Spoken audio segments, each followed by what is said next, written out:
Salam əziz dostlar. Əlimizdə gördüyünüz Sanfi jalüz aparatıdır. Qapını açıb bağlamaqdan ötürü pult kontrolörü var burada. Yəni bunu pultla da kontrol edilir, bununla da. Bunun problemi gördüyünüz kimi transformator sıradan çıxıb. Hal-hazırda transformator tapmadığımıza görə müştərinin işi qalmasın.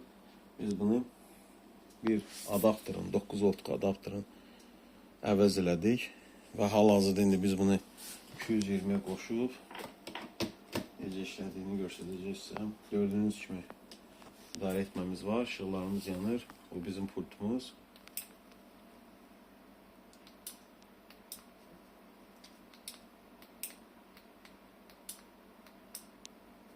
Gördüyünüz kimi qapı açılır da, bağlanır da. Hamısı öz yerində. Təşəkkürlər.